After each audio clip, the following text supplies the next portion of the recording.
Welcome to another edition of Inside UMiami Medicine. I'm your host, Henry Ford, the Dean and Chief Academic Officer of the University of Miami Leonard M. Miller School of Medicine. Today, I'm thrilled to welcome to the studio Dr. Jacob McCauley, better known as Jake, to those of us who work closely with him. Welcome to the podcast. Dr. McCauley is a geneticist who is improving our understanding of human disease through gene discovery, genomics, and an in-depth examination of environmental factors that influence illness. He's a professor in the Dr. John T. Macdonald Foundation Department of Human Genetics at the Miller School and director of the Center for Genome Technology and Biorepository facility at the Miller School. Today, we'll discuss a number of topics. First, how genetic information is transforming healthcare, the importance of large-scale research, interdisciplinary collaboration, and so much more.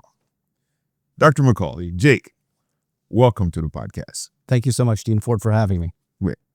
But before we delve into the substantive topics that we have outlined, please tell us a little bit about your journey to becoming such a prominent professor of human genetics. Well, thank you. I grew up in a small town in the northern panhandle of West Virginia. I claim Pittsburgh because that was the closest big city. My dad worked in a steel mill. My grandfather worked in a steel mill. And I was the first one to go to college. And so I went to a small liberal arts school, Bethany College, in the area nearby. And then from there, studied chemistry, loved chemistry, had a great high school teacher. And so then went from Bethany to Vanderbilt, where I did my graduate studies, and so excited to be there. Was there for my Ph.D. and some postdoctoral work, working on autism as part of my Ph.D., the genetics of autism, and then moved into some Alzheimer's and multiple sclerosis work in my postdoctoral fellowship, and then was recruited here to Miami 17 years ago this month. So excited to be here. Oh, this is exciting. I'm a fellow Pittsburgher, having lived there for 15 years, and it's where my children were born. So it's fantastic to hear that we share this common lineage. Absolutely. But we know, as you stated, this is a steel mill town. And so how did you get interested in my understanding is your parents did not go to college. How did you get interested first in going to college and then PhD in genetics? A great set of teachers. I had some great classes with Latin, loved Latin, considered medical school at one point, but also loved chemistry and really loved the research side of things.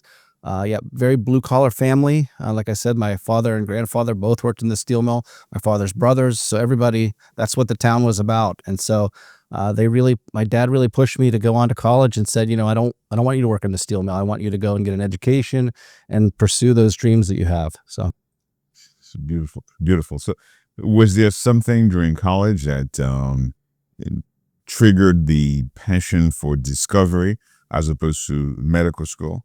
Yeah, I think solving puzzles. I didn't want to just practice what I had learned. I really wanted to explore, and I think research gave me the opportunity to explore new things, test hypotheses, and really do things on my own and try to learn new things.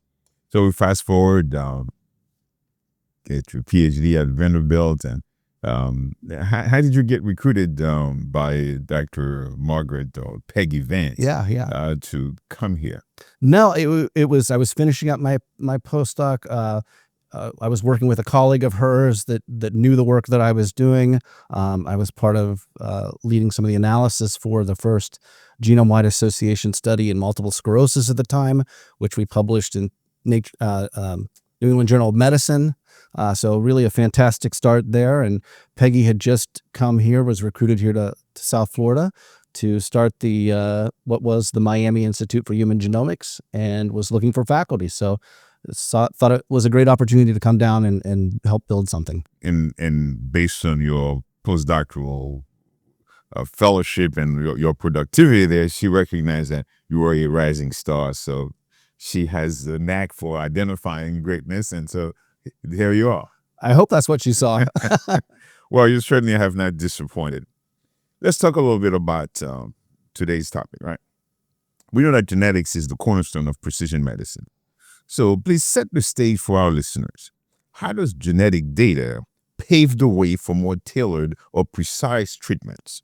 And how does that in turn translate to better patient outcomes? Yeah, so I think the more you know, right? And so I think we know a lot about different phenotypes from the clinical side of things. We know what to see, what to expect, but what do we know at the molecular level? And I think genetics is a foundational piece of how we understand human disease. And so the more we know about the genetics, the better chances we have to work on drug discovery, understand the pathways that are involved in disease, and so we can get to a point where we're the right drug for the right individual at the right time. That's I think the ultimate goal. Well, thank you for that. I mean, this is fascinating because we know that 99% of our gene pool is essentially shared. It's the same thing. But there's only 1% difference between you and me. Yeah. Is that possible?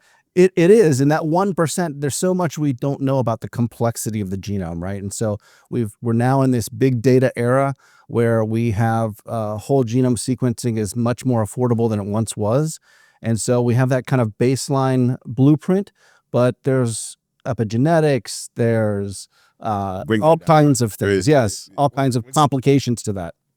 What do you mean by epigenetic for our audience? So these are the modifications that happen on the genome that differ a little bit. So even though the baseline genetic differences in base pairs may only be 1% amongst us, that epigenetic footprint, that marker, may be different based on your exposures over your lifetime, my exposures, our histories, etc. So depending on where I live, depending on the types of foods that I've ingested, so there could be modifications to my genetic information. That 1%, that's different. Absolutely, the exposome, right? So the idea of what your lived experience has been and how that affects your predisposition to disease, disease outcomes, progression, etc. So how does that influence my susceptibility to developing a disease or to responding to a particular treatment? That's exactly what we're trying to discover. We're trying to understand how differences in the genetic footprint lead someone to develop a certain disease. And within that disease, we know many different phenotypes, be it multiple sclerosis, inflammatory bowel disease, Alzheimer's, Parkinson's. Everybody that has those diseases may have a different disease course, may progress differently. And so what are the factors, not just that give us susceptibility to a particular disease, but what are the factors that help us understand what kind of disease course someone may have? Got it. So it's not just enough for us to have 1% differences, but it's also a function, as you said, the exposome, where we live, what we are exposed to, how that ends up modifying our genetic information. And that will determine whether we get the disease or how we respond to a treatment.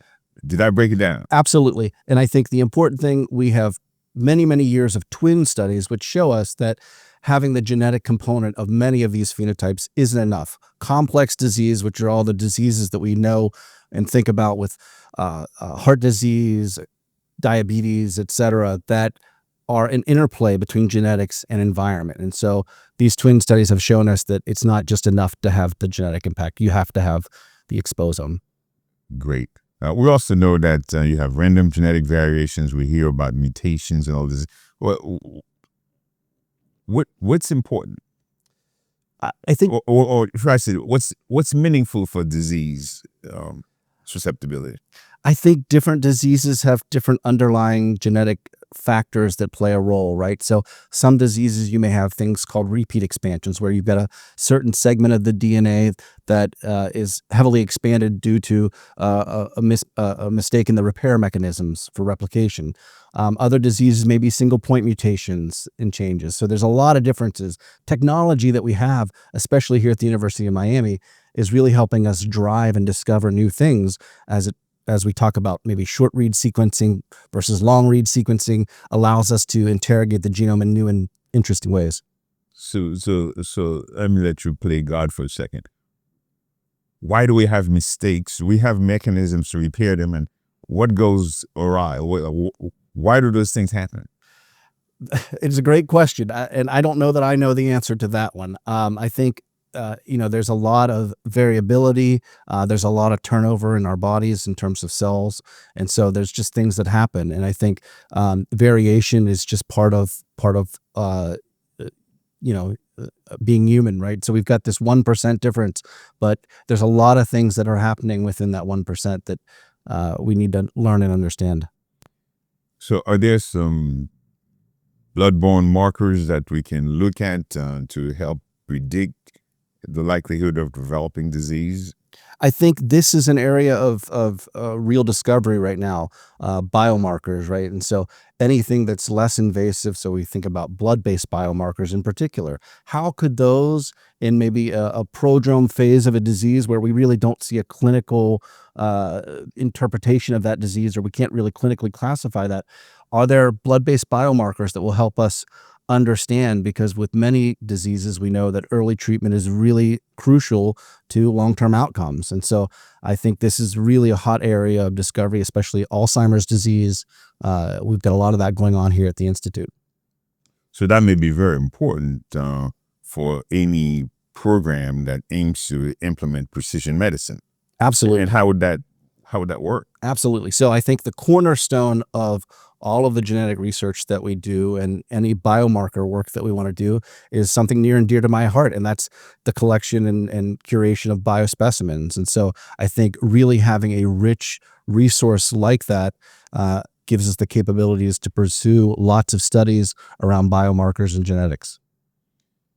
Let me walk back for a second.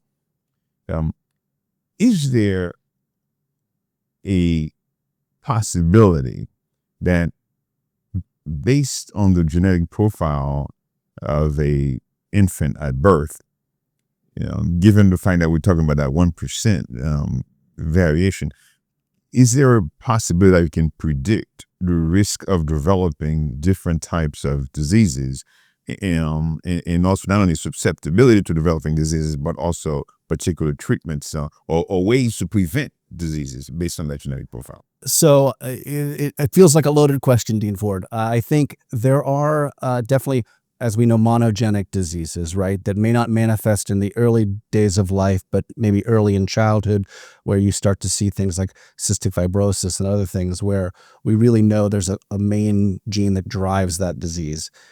The more complex diseases that I think we think about for midlife and later life, again, Alzheimer's, Parkinson's, et cetera, I think there is so much interplay of the environment.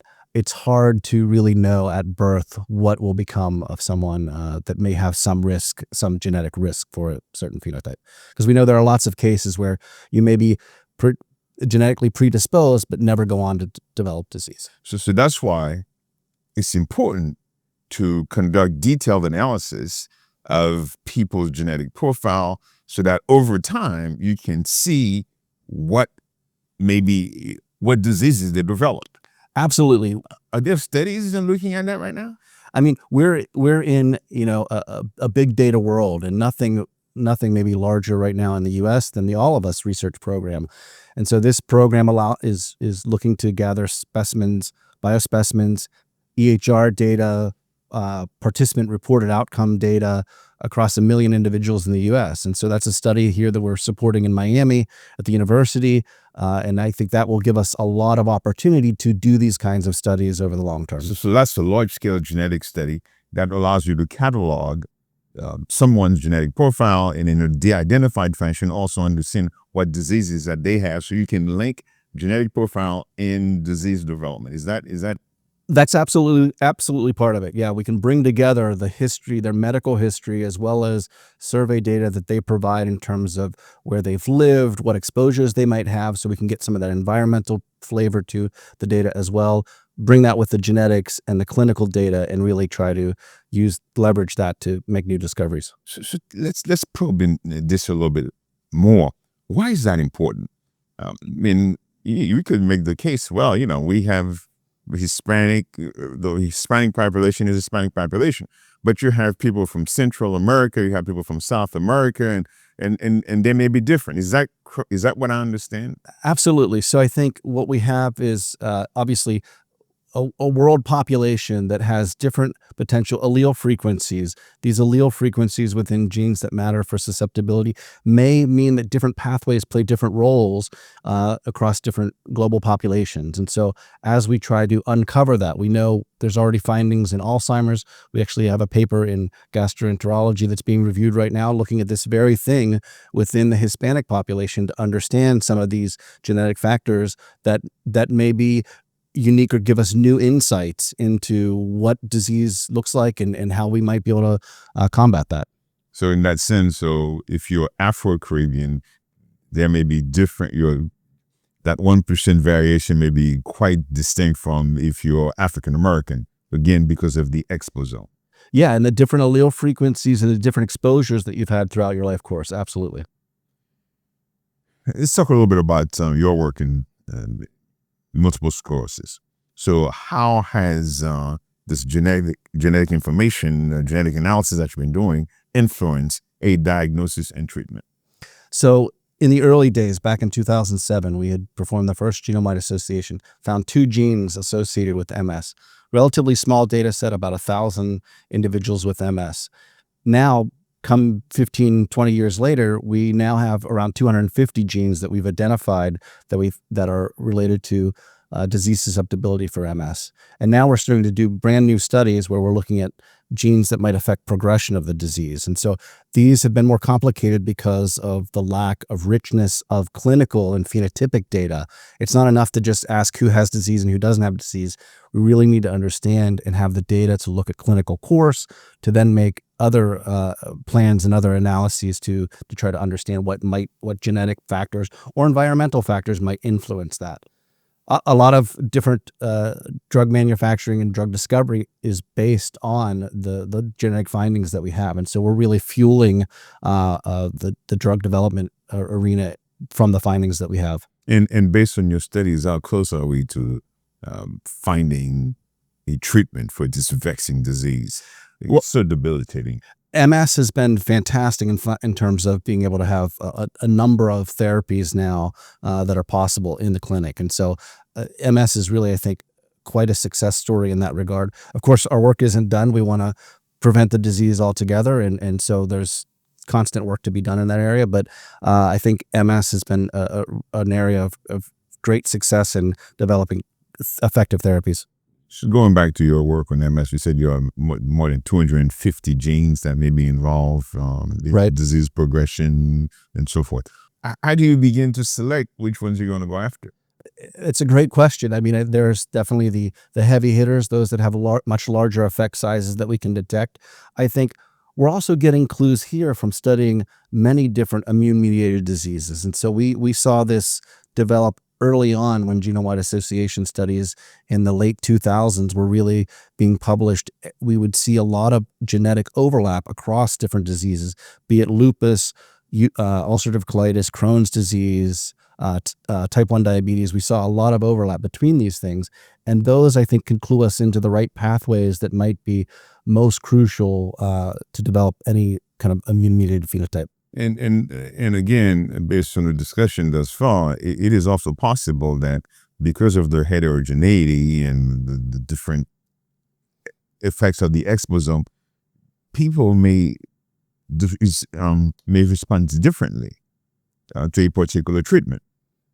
Hence, how do we introduce precision medicine in our treatment for MS and other? Yeah, that is a great question, a very complex question, I think, to answer.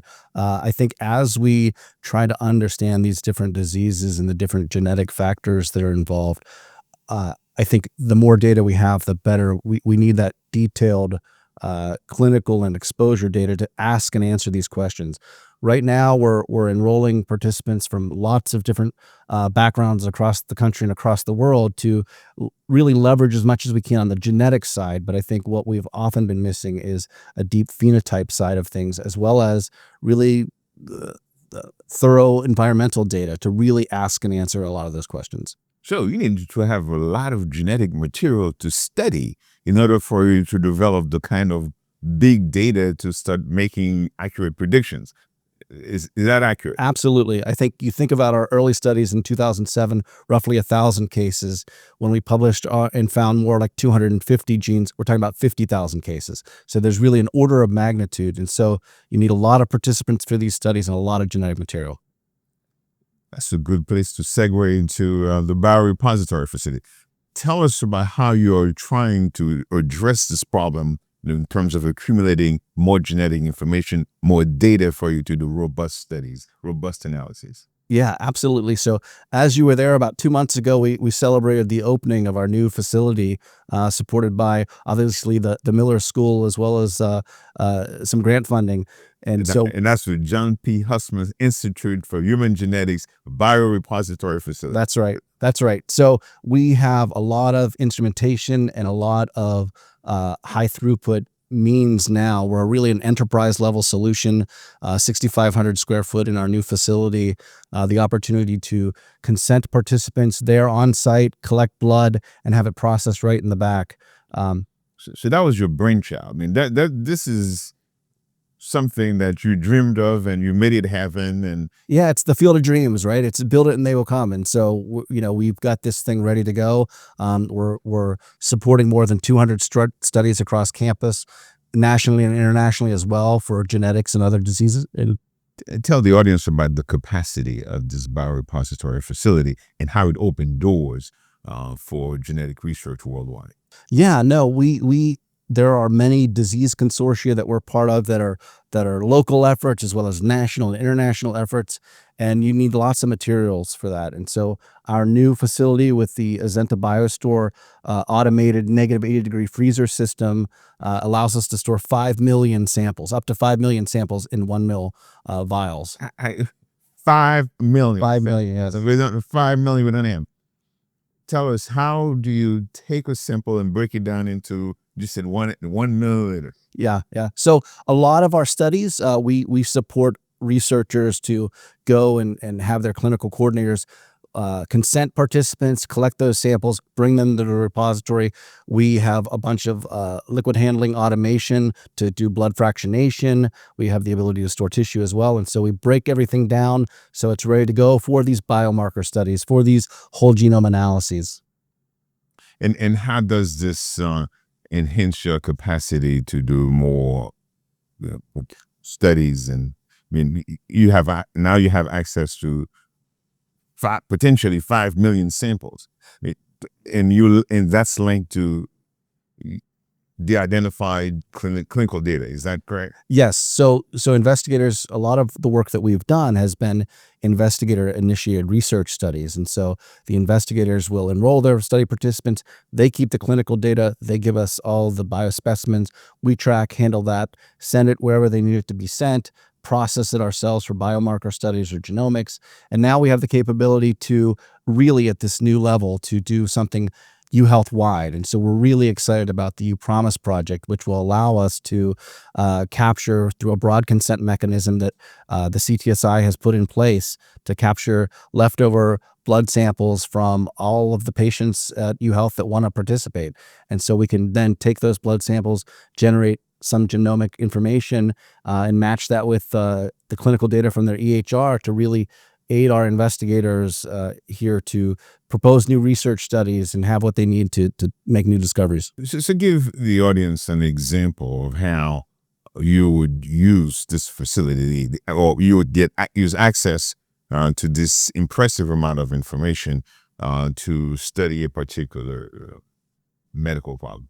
Yeah. So, I mean, I think this is, we're building off of a foundation that many of our competitors have done, as well as the All of Us study. We want to bring together these data so that it's in a safe, secure environment for our researchers to access for feasibility, to write their own IRBs, to do the work that they want to do in a particular disease-focused area. And so now we really we'll have a volume of data to aid them in those discoveries. Okay, so if we want to study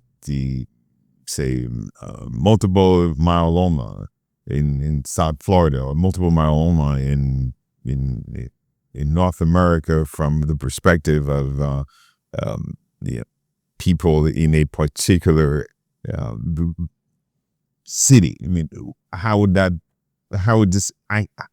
access to this genetic information help in designing the study and also come up with sensible? Yeah, absolutely. I think this platform that we have, this resource that we're building, will allow our investigators to have access to materials and data to propose these studies. Oftentimes, I would say, I think of biomedical research as a team sport. We can't go it alone. We really need a team of people, and so I think a lot of the genetic discoveries that I'm aware of in complex disease have really come from large collaborations. And so I think if we can give our researchers here at University of Miami the opportunity to have something as a resource like this, partner with other investigators across the country and across the world, I think those discoveries can happen much quicker. And you've really alluded to another important area. So this kind of research really requires interdisciplinary, transdisciplinary collaboration. So talk about team science in trying to solve some of those major problems that we have. Yeah, absolutely. I think in the genetics world, we have, when I think about MS or IBD, we've got great gastroenterologists or neurologists on the team. We've got statisticians. We've got molecular biologists. We've got all of our resource cores that allow us to process samples and look at biospecimens and biomarkers and so on. So it really is a team effort. So I imagine with 5 million specimens stored and such critical information being supplied out of that biorepository, there are extra precautions to survive some of the natural disasters that we were prone to in South Florida. Tell us about that. Yeah, absolutely. So the new biostore that we have, it's at -80 degrees Celsius. There are 4 different banks within the system that will hold these samples. The robotic system is working and operating at a -20 degree level, whereas the samples are stored at -80. There's dual redundancy within each of these areas where we have max cool units that hold our temperature. And then the ultimate backup, we have a 6,000-gallon liquid nitrogen tank just outside the building that will flood the system with liquid nitrogen in the case of a power outage. We'll definitely load this thing up in storm season so that it'll stand ready to be a backup. The system gives us a lot of biosecurity. We know what samples come in and out of the system. We have temperature logs that we can track everything that's there. So we really have invested as heavily as we can in all the precautions to make sure this is a resource for years to come. So in the past, most researchers had -80 degree freezers and so forth. So what does that do to the availability of -80 freezers? Is that going to become a thing of the past? Well, I think we hope that we can offer a solution that for your very critical specimens and your lifetime of work, that we can offer a solution that provides so much more security than maybe a single -80 freezer in a laboratory that may go down in the middle of the night. Maybe you have alarms and monitoring on it, maybe you don't. And so I think all of our systems are monitored 24/7. We have the capability to come in and move samples around, or we're buying freezers now that have liquid nitrogen hookups as well. So things that can't go in the large biostore. So I think there's a lot of capabilities to protect and ensure that those resources are used to their maximum benefit. Let me ask you to, again, put your lens, look into the future. Where do you think the field is going to be 10 years from now, given the ability to accumulate so much genetic information? Where is precision medicine going to be? And also, where is the middle school?